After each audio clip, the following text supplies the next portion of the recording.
Good bed ugly ட்ரைலரில் 14 கேரக்டர்கள் இருப்பதை கவனித்தீர்களா? Ajith AK கதாபாத்திரத்தில் பட்டையை கிளப்பி இருக்கிறார். குட் பெட் அக்லி படத்தில் அஜித்தின் மனைவியாக த்ரிஷா நடிக்கிறார். இதில் மங்காத்தா ரெஃபரன்ஸ் இடம் பெற்றிருக்கிறது. அஜித்தின் மகனாக கார்த்திகேயா தேவ் நடித்திருக்கிறார். இவர் பிரபாஸின் சலார் படத்தில் நடித்திருந்தார். குட் பெட் அக்லியில் முரட்டு வில்லனாக நடித்திருக்கிறார் அர்ஜுன் டாஸ். கைதிக்கு பிறகு தரமான சம்பவம் இருக்கு. அர்ஜுன் டாஸுக்கு ஜோடி போடுகிறார் பிரியா வாரியர். எவர்கிரீன் நாயகியான சிம்ரன் கேமியோவில் நடித்துள்ளார். வாலி படத்திற்கு பிறகு இந்த காம்போ இணைந்திருக்கிறது.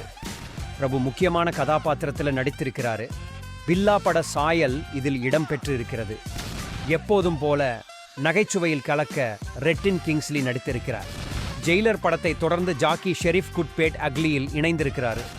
துணிவு படத்தில் அஜித்துடன் நடித்த ஜான் கோகன் இந்த படத்திலும் நடித்திருக்கிறார். தெலுங்கில் நகைச்சுவை நடிகராக புகழ்பெற்ற சுனில் வர்மா குட் பெட் அக்லியில் இடம்பெற்றுள்ளார். மலேசியா மியூசிக் பேண்ட் ஆர்டிஸ்டான டார்கி நாகராஜா கேமியோ தோற்றத்தில் இடம்பெற்றிருக்கிறார். நடிகர் பிரசன்னாவும் குட் பெட் அக்லியில் முக்கியமான கதாபாத்திரத்தில் நடித்திருக்கிறார். செக்யூரிட்டி கார்டாக பட்டையை கிளப்பி இருக்கிறார் யோகி பாபு.